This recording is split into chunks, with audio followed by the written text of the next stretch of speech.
Thank you so much, and thank you for having me. Thank you, Kathy, for inviting me. But she's absolutely right. OMJ was born out of my most embarrassing moment. Not through Baylor Business School, not through the entrepreneur program.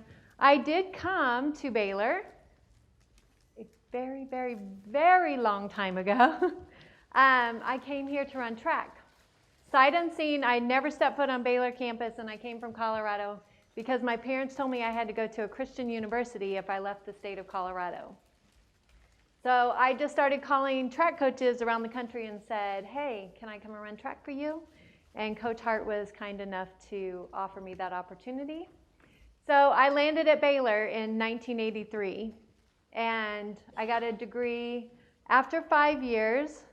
Let's see, I studied English, interior design, I don't know what else. I had about 5 different changes of majors. But anyway, I ultimately ended up as a teacher. And I retired from teaching after 17 years and thought that I was going to live my life out traveling. But God had a different plan. So anyway, my most embarrassing moment. I'll spare you all the gross details, but I was sick every day for about 5 years. Couldn't figure out what was wrong with me.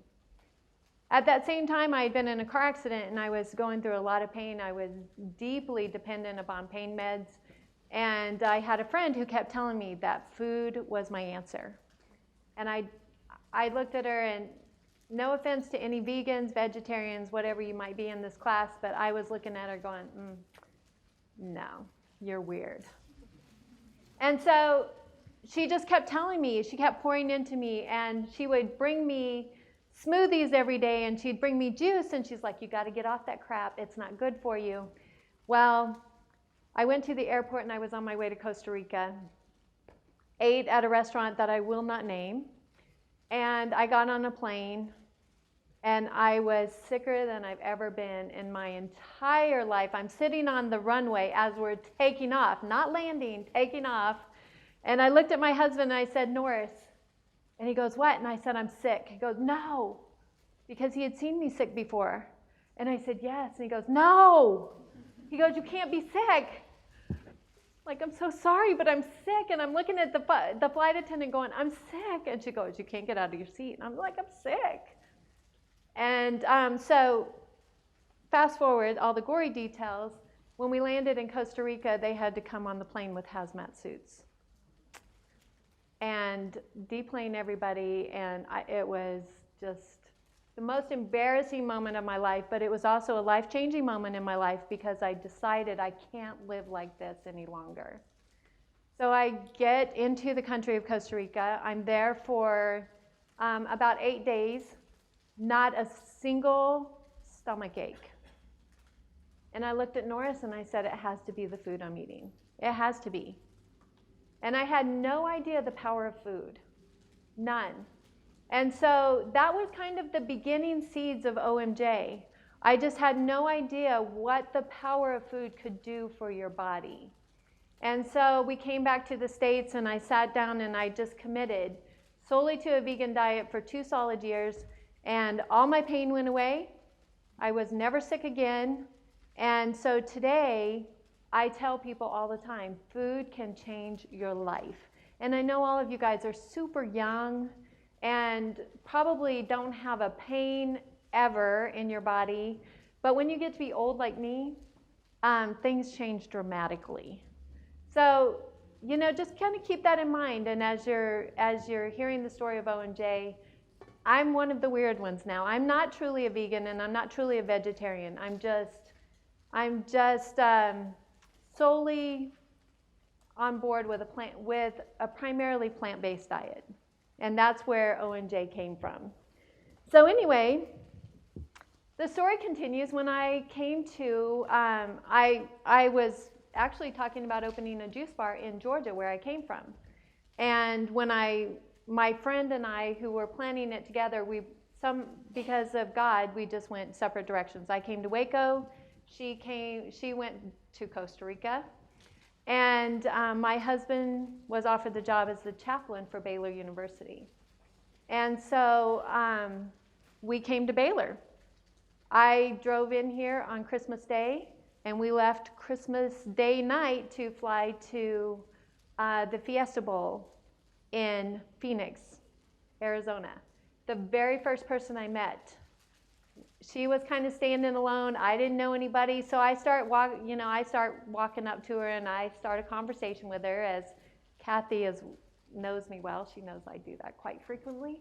They have to tell me to stop talking at OMJ. So I started a conversation with her. She was all about plant-based diets. She was all about health and wellness and what food could do for you. And so in my mind, it was just a God thing. We started talking about opening a juice bar. But this series is called Confessions of an Entrepreneur. This is where the real confession comes in. It's really easy to talk about a dream. When you have to put your feet to it and make something happen with your dream, it's really scary. And I am terrified of failure.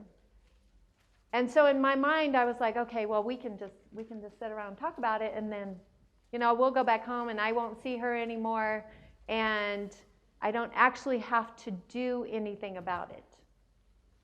And so her name is Tiara. Some of you may or may not know Tiara. She worked in the athletic department at Baylor for several years. And Tiara is a really good cheerleader. And she pushes hard, and she pushes to get what she wants. And if it hadn't been for her, there would be no OMJ. She's not my partner anymore. She has moved, and she's moved on. But in order to give credit where credit's due, I have to mention her, because sometimes when you're starting a new venture in life, one of the best things that you could ever have is just cheerleaders behind you going, you can do it, you can do it, you can do it, you can do it. Because in my mind, I was like, I can't do it, I can't do it, can't do it. I don't know what you're talking about. I don't know anything about the restaurant industry. I've never been a waitress. I don't have a business degree from Baylor. I've never been to an entrepreneur class. I'm a retired teacher. And so there's a lot of doubts that come in, and it's so easy to become overwhelmed by doubt. So number one, find your cheerleading section. You need them. You'll need them throughout a journey. If you ever start down the path of entrepreneurship or owning your own business, you've got to have a cheering section. It's imperative. And so just from my own personal experience, that was the start of OMJ, and OMJ would not be in existence today without Tiara. So anyway, we decided we were going to start at the farmer's market. And we went to the farmer's market, and we're selling juice at the farmer's market. It's easy. It's non-fail, because if I didn't feel like doing it one week, I didn't have to do it. And if I was tired one week, I didn't have to go. And so for me, it was just the easiest escape route, because I didn't really have to commit to anything. It was only 2 days a week. I could show up if I wanted to. I didn't have to show up if I didn't want to. And here's the problem. So OMJ was my hobby. In my eyes, it was my hobby. In the eyes of the IRS, it was a business. That's a problem. Because the IRS expects you to file taxes, and they expect you to have certain books in order. And for me, I was just going to the farmer's market every week, just doing my thing, collecting. Hey, I got $500 in cash. I'm going shopping. That was my idea. I never, ever, ever thought that the IRS viewed me as a business, until I got my letter from the IRS that said I owed them $5,000 in penalties for not filing my taxes. I'm like, it's a hobby. It's not a business. So again, here, Confessions of an Entrepreneur. Here you go. Learn from other people's mistakes. There you go. I don't care if it's a hobby. If you think someday it might turn into a business, make sure you're treating it as a business. Do your books, do your taxes, file all your proper licenses. people just kind of frown upon the fact. And here's the thing. You can't look at the IRS and go, gosh, I didn't know. Because the IRS looks right back at you and go, you should have known. And I'm like, okay, well, can I just like pull my hair up and smile pretty? And would you just go, never mind. They don't do that. They look at you and they go, sorry, give me my $5,000. They're not very friendly. And so whatever you're doing today, I know a lot of young people in college who are starting their own business. Whether it's photography, whether it's house flipping, whatever it might be, start today treating it as a business. Learn from the mistakes of other people. Learn from the mistakes of people who have gone before you. It's important.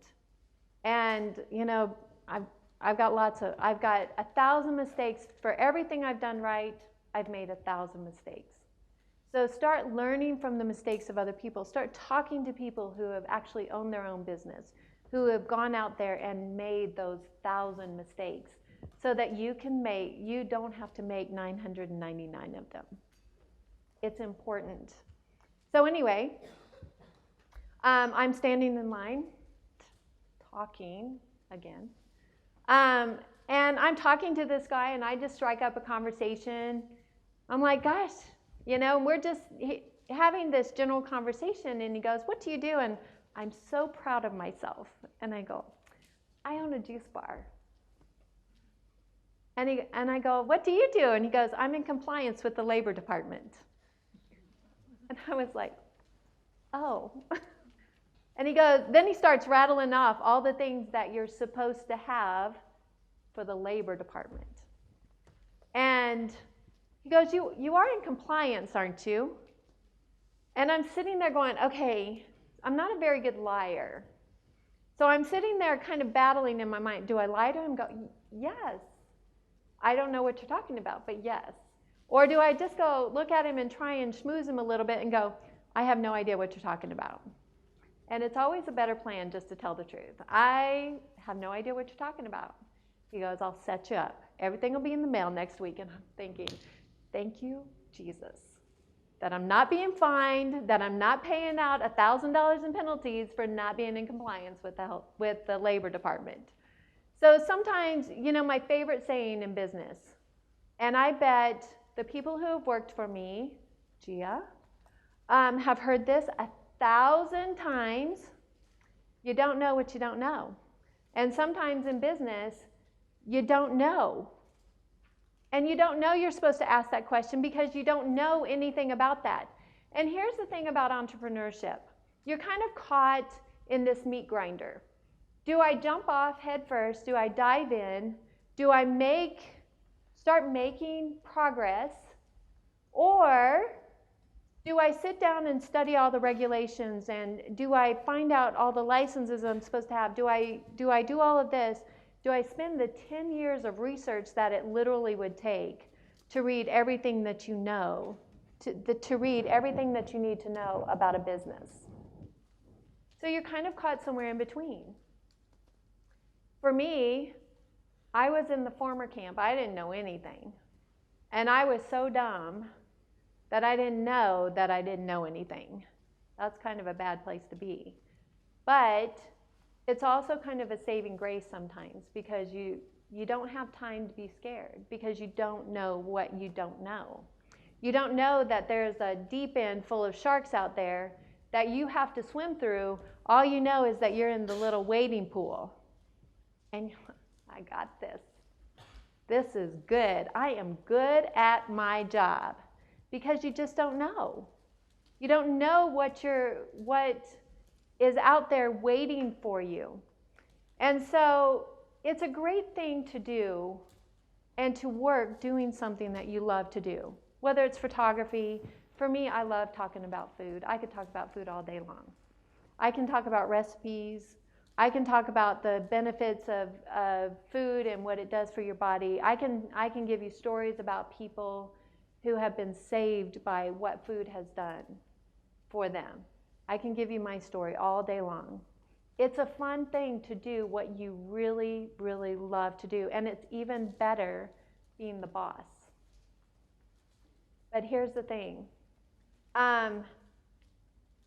When I start talking about everything, I'm a little intimidated sometimes when people ask me to speak or ask me to tell my story, because it's like, gosh, you built this business. And what really you have to understand is I didn't build anything. I've got a whole team of people who have propped me up, who have helped me do better, who have shown me a better way, who have just showed up every day and done their job and done it well. And you know what? They make me look really, really good. And I get all the credit. So if anybody tells you that they're out there and they have started a business and they have built a business, don't believe a word of it.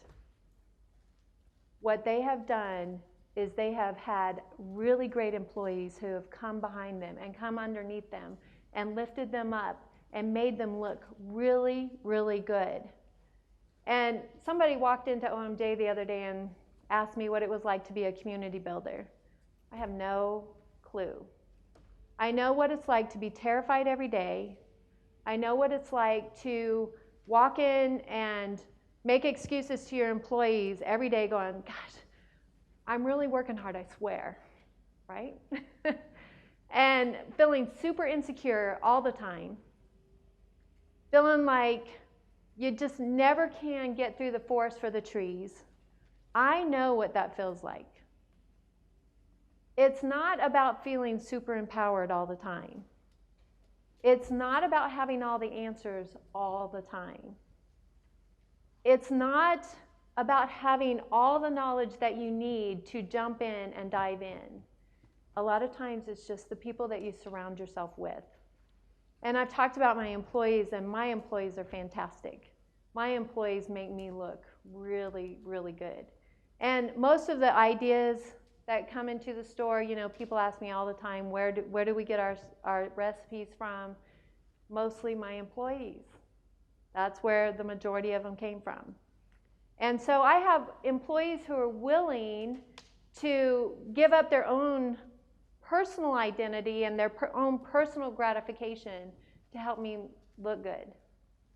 And I hope in return, what I've done for them is acknowledge that. I've surrounded myself with incredibly bright people. I've surrounded myself with people who know far more about business than I do. I've surrounded myself with people who are far more creative than I am.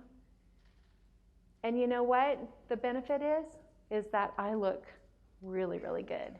Even though I'm not really all that creative, I don't know anything about business. Well, I do now. I mean, we've been in business 5 years, so obviously I've learned something. But I'm just saying, don't be afraid to surround yourself with people who are really, really bright, because they'll make you look really, really good. So anyway, OMJ has been around for 5 years now, and we're getting ready to celebrate our 5th birthday. And the other thing, if I had one piece of advice to give somebody, it would be this: find a mentor. When I started OMJ, I had no idea how important mentors were. No clue. In my mind, one thing, let me just share something about myself. Another confession: I am super independent. A lot of times super prideful. I want to do things on my own. When I was a kid, my dad will tell you story after story after story about me going, I can do it by myself. Leave me alone, I can do it by myself. From the time I could talk, I could do it by myself. And that's the way I've kind of gone through my life. I can do anything by myself. And so I had no idea, and actually had no intentions of ever finding a mentor. Had no idea how important they were. Until I have 2 really good friends that God just blessed me with. One is a vice president for Chick-fil-A, and the other one owns Zaxby's in Georgia. And both of them dropped everything when I opened OMJ, and they came. And when they first came, I was like, why are you coming? What, you don't think I can do this? You know, I'm getting a little snooty. And I'm like, I may not be Chick-fil-A, but you know what? I just opened my doors. And Mike came in, and Mike just started sharing with me all these stories about Truett Cathy. All these stories about how he was when he first started. All the mistakes that he made when he started Chick-fil-A. All the regrets that he had. I'm like, oh my gosh, that sounds like me. That's just like me. I'm just like Truett Cathy. Ooh. And so it was encouraging to know that I'm not the only one who's afraid. That I'm not the only one who thinks I made a big mistake. I'm not the only one who's overwhelmed. I'm not the only one who can't get through the forest for the trees. Truett Cathy actually felt that way. Sometimes it's just encouraging to know that you're not the only one. That you're not the only one who feels like you're lost and that you've made a huge, gigantic mistake. And when John came, John owns Zaxby's. John came and he redid all of my inventory, my back room, and so that I could actually keep track of stuff, because that's a very difficult thing. It's very difficult even to this day to figure out how to keep track of your inventory. And it was just a lifesaver. So then I had other people come to my rescue. Other people who came to work for me who actually helped me and mentored me. People who helped me with movement science. I had no idea there was such a thing. But to make things more efficient and to save me money and cut my payroll and all of those wonderful things that you are supposed to know when you go into business, and I didn't know. And so it was just a blessing for me. And then along the way, I've made friends with the current Chick-fil-A operator here right across the street from Baylor. Thank you, Lord Jesus. He is such a gift. And the owner-operator at P.F. Chang's, who helped me with an allergy matrix. I didn't know there was such a thing. And sometimes, what's my favorite thing to say in business? You don't know what you don't know, right? And most of this stuff I just didn't know. And so for me, mentors have been my life saver. And I'm telling you today, without the people in my life, OMJ would be closed. I was making a lot of foolish mistakes, but with my pride and sometimes just, my unwillingness to learn, it was almost closed down because I was just making too many mistakes. And your margins are so thin in business, no matter what business you're in. My husband's self-employed and he owns a completely different business. And his margins are thin. My margins are thin. Margins in business are thin. And when you start making mistakes, you start eating through your margins pretty quickly. And when you do that, you can't survive. Now they tell you that about 98% of businesses that startups, 98% of them close within the first 5 years. That's a pretty scary thought. But what they don't continue to tell you is that those that survive past year 2, 3, or 4 are about 98% able to succeed, or about 98% of them do succeed. So sometimes business is just nothing more than just perseverance. That's it, just perseverance. And it's not that you're gifted. It's not that you're super smart. It's not that you're, you have whatever, a unique product. Sometimes it's just plain old perseverance and sticking with it. When you get depressed, when you get discouraged, and when you get frustrated, and when you just are looking around you and don't have any answers. Sometimes it's just, I would have to just tell myself, look, this has happened before, it'll happen again, the sun comes up tomorrow, just keep going. And sometimes it's just that simple. That's it. There's nothing special. There's nothing unique about it. Sometimes it's just that simple. So anyway, to conclude, I got just a couple of words of advice for you. Number one, when you start in business, don't ever expect the final product to resemble in any way, shape, or form the beginning product.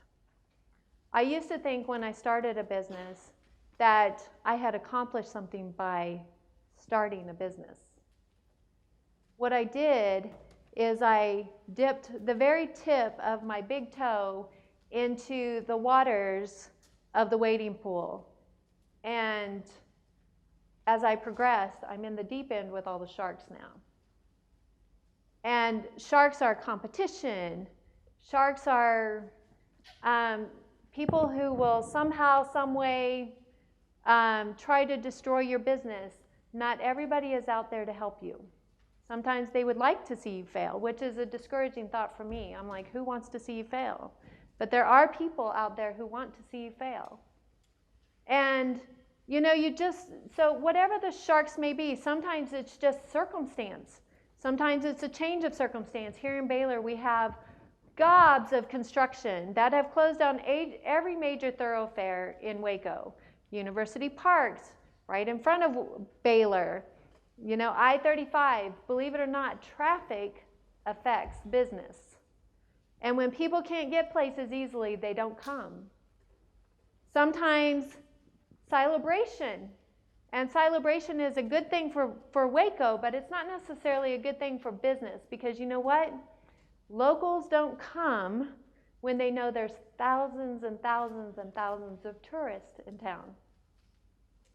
So lots of things, unintentional things, can affect your business. And when that happens, you can't get discouraged. You have to keep going. You have to keep persevering. And your final product will never resemble your original product. And that's a good thing. You always want to keep growing. You always want to keep maturing. You always want to keep becoming a better business person, a better mentor to other people. You want to be a better friend. You want to be a better boss. And, you know, ultimately, we want successful businesses. And I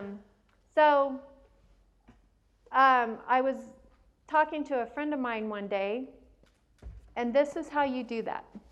And I didn't know this is how you did that until I talked to her. I was talking to a friend. She's actually my main competitor in Waco. And if any of you have ever been to Luna Juice, you know who I'm talking about, that sweet woman named Summer Shine. And I was talking to Summer one day, and she said, Denitia, I know your business better than you know your business. I was actually offended. I said, no. That is very arrogant of you to say. But here's the thing, she probably did. Because I was a little arrogant in thinking I knew my business. And I didn't know my business, but because I was a competitor, she spent a lot of time studying me. And now I study my business, but I stalk my competitors. I am a stalker. Confessing right now. I stalk them night and day. My family thinks I've got a problem. But you have to do that. Even big companies like L3, Boeing, they stalk their competitors. They know the mistakes their competitors are making. They know what's working for their competitors. They stalk their competitors. So don't be afraid to learn from your competitors. Sometimes your competitors have great ideas that you haven't thought of. And sometimes they make really bad mistakes that you don't want to make. And what was the very first thing I said? Learn from the mistakes of other people. And so there's lots and lots of things in business that you kind of have to keep. For me, it's like you focus over here, and then there's a million problems over here. So you turn your focus over here, and there's a million problems over here. And it's just perseverance. If I could leave you with one word, that's it. There's nothing special about me. There's nothing special about OMJ except for the fact that I hired great people to work for me, and I just keep going. Not all my competitors have done that. Not all my friends have done that. And sometimes my friends have come to me and said, I'm closing up shop because I can't do it anymore. It is discouraging, and I don't want to leave you with a note of discouragement. I want to leave you with this. For the 2% of businesses that last more than 2, 3, 4 years, 98% of them succeed. It's about perseverance. That's it. There's nothing special. Perseverance. It doesn't matter if you don't have a business degree from Baylor. It doesn't matter if you didn't graduate from the entrepreneurship program. If you did, great. You're getting a great education. I know a lot of the professors up here, they're wonderful. But that doesn't have to be the end-all, be-all. No matter where you are, no matter what you're studying, no matter what your passion is, you can do what I do.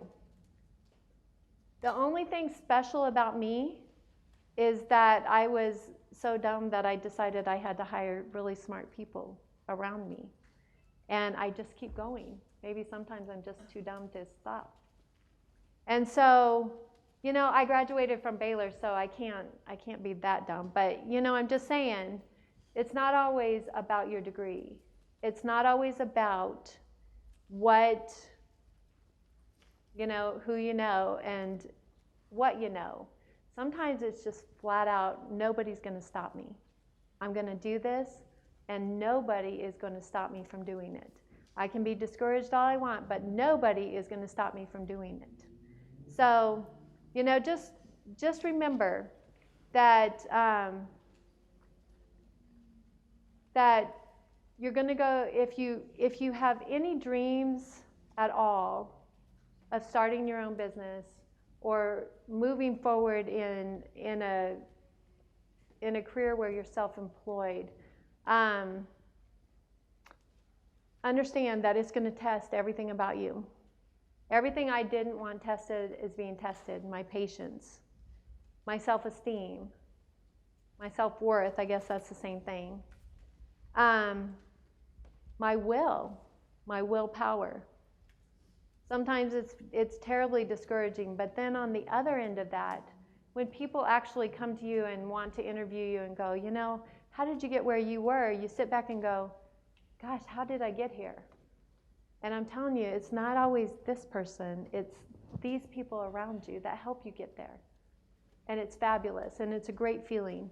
It's a great feeling to feel like we've accomplished something. But you'll never do it by yourself. That's all the words of wisdom I've got. So does anybody have any questions? If you talk really loud, you can ask your questions. If you're a little bit more soft-spoken, I can hand you a microphone. Does anybody have a question? You guys remember, I graduated a long time ago. I'm old, and I do have a hearing problem, so speak loud. Yes? To make it past that second and third year, a lot of businesses have to secure more capital. How would you go about doing that? So I would secure the capital before I started. I had my capital secured. I call him the Bank of Norris. He is my husband. And I'm very fortunate. I haven't had to go to outside sources. But I would always know where my financing was before I ever started. Because no matter what you think you're going to need for capital, startup capital, triple, quadruple it. It's not enough. I can guarantee it's not enough. So make sure that you have a line of credit somewhere. Make sure that you have possibly family members who believe in your dream, or secure investors. But whatever it is, make sure you have it in place, because the worst feeling in the world, and I have not had this feeling, just simply because I have an investor who walks beside me all the time. But my feeling, when I have friends who come and they're like, I can't make my rent. I don't have any place to go. And they're only 8 months in. They didn't think about it far enough out. And here's the thing, I've told you before, you can't think of everything. But money is a big thing. So think about where your money is coming from. Secure your investors, and whatever you think your investment's going to be, because I was so sure that I could start OMJ on $25,000. I mean, I think you quadruple it,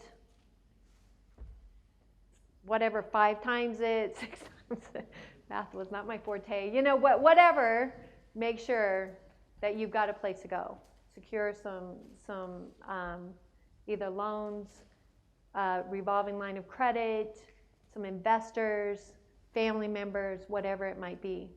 And err on the side of a lot more than, yeah, not enough.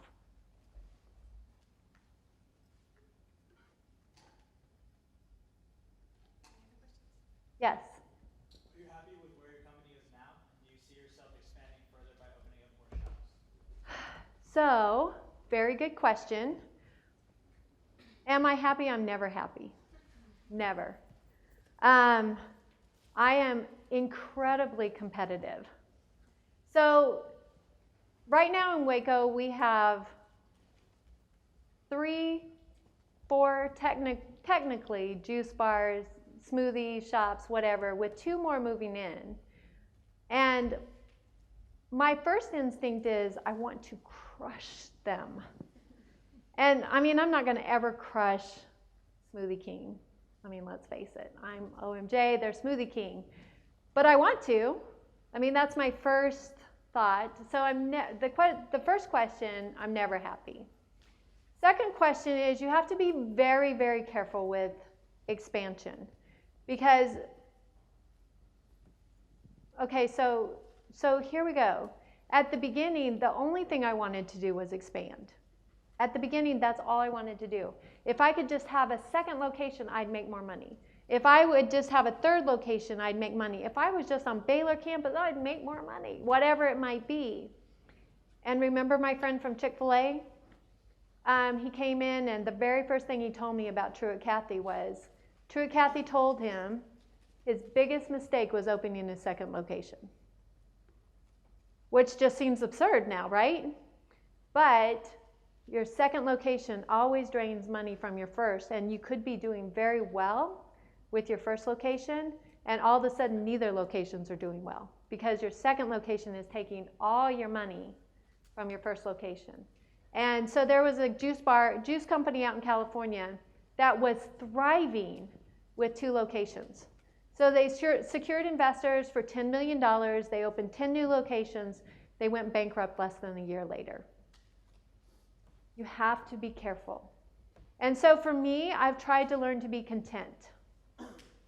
Let me just be content until I can grow organically, until I can have enough money in the bank that I know that I can run a second location without taking any money from my first location for at least a year. Sometimes it's just patience. And patience is very, very difficult for me. I want to be the best. No matter what I do, I want to be the best. I want to have better customer service. I want to have a better product. I want to have better everything. And sometimes you have to, in fact, I talked to David, the owner-operator at Chick-fil-A here in Waco, and he said, here's the philosophy of Chick-fil-A. Remember, what did I say? Learn from your mentors. He said, get it right before you make it bigger. Get it right before you make it bigger. Sometimes that's a really hard thing to do because, gosh, we want to be big. We want to have 10 locations so everybody knows what we've accomplished. I'm right there. I'm that person. I want to be the best. I want to be the biggest even. And I got a long way to go. But get it right before you get it bigger. Yes? How important do you think it is to be friends with your competitors? I don't think it's a bad idea. So Summer and I are really good friends. And Summer, we don't share intellectual property. I guard my intellectual property very, very closely. But one thing that Summer and I do, we are both small, but Waco's big enough to support. Obviously, we've got Smoothie King, Jamba Juice, Tropical Smoothie Cafe, and Oh My Juice and Luna Juice, and 2 more moving in. So Waco's a big place. It can support that many people. The customer base at Oh My Juice literally is the very tip top of a very big iceberg. There is a lot of business out there and a lot of unreached business. And the thing is, somebody might be able to reach a group of people better than I can and teach them the benefits of health. You know, and I haven't talked much about that, but I'm really passionate about it. And so the benefits of food and what food does for your health. And so somebody who would go to like Luna Juice, they'll come to OMJ. They may not come all the time, but they'll come to OMJ, and then they'll go back to Luna Juice. So for her and I, though, we kind of, because we're both kind of small fish in a semi-big pond, we look out for each other. And we share ideas, and nothing that we consider intellectual property, but we'll just shoot ideas off of each other and say, hey, did you know that there's another franchise coming in? Did you know there's another juice bar coming in? And, you know, what do? Because both of us have worked very hard, it's like your baby. And, you know, at this point, we've been in business a sum total of 6 years, 5 years at the storefront, but it's like, oh my gosh, somebody's threatening my baby. How dare they? And so she and I started about the same time, and we kind of look out for each other. So I don't think it's an incredibly bad idea to be friends with your competitors. Sometimes you can watch each other's back because there's sharks in the water. Just telling you. Yes. If I was going to start a business today, what would be like the one thing that you would say I can't like not do? Like the one thing I have to do if I'm starting a business today? It probably depends on your business, but if you can at all avoid it, don't get into brick and mortar.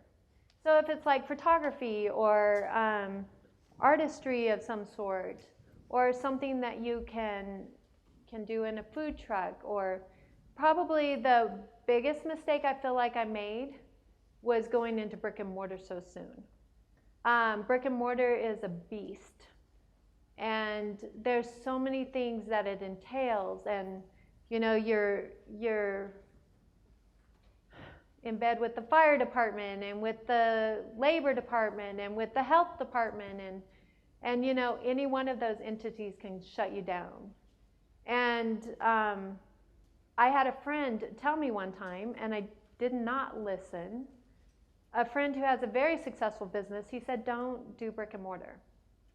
And so it's not that you don't ever want to do brick and mortar, but I would say the biggest thing is take your time getting into, because then you're tied to a lease, you're tied to all kinds of financial obligations that could last years. Whereas, you know, a food truck, you can pay it off, and hey, if it doesn't work, it doesn't work. But you're not tied to a long-term lease, you're not tied financially. But with a brick and mortar, you're tied to a lot financially. And that part of the financial burden has killed a lot of businesses.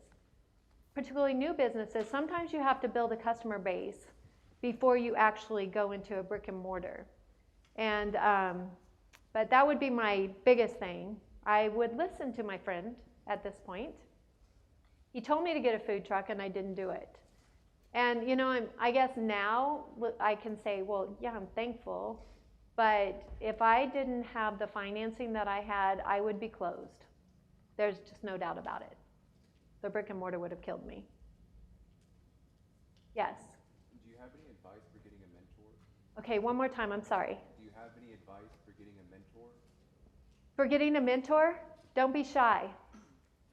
Start talking to people. And find out who they are. Professors at Baylor. Walk into Chick-fil-A and introduce yourself to the owner-operator. Particularly, whatever you're looking to do, if it's If it's photography, find a photographer, make a friend. And ultimately you could be a competitor to him or to her, but make friends. All of those people that I have made friends with, I just walk up to them and I start talking to them. And my first statement is this: okay, so if you don't feel like you can tell me, it's okay, but I need to know. And a lot of times they go, oh, well, you're not my direct competitor, so here you go. And I mean, I've had people say, well, you're not my direct competitor, so you can come and tour my facilities. You can come and see how we do it. But don't be shy. And don't wait for them to come to you. Go to them. And here's my biggest piece of advice. Don't ever say, can I ask you a question? Say, can I have your advice? Because I learned this as well, that people love to give advice. They don't like to be asked a lot of stupid questions, but they love to give advice. Ask me all day for my advice, I'll tell you.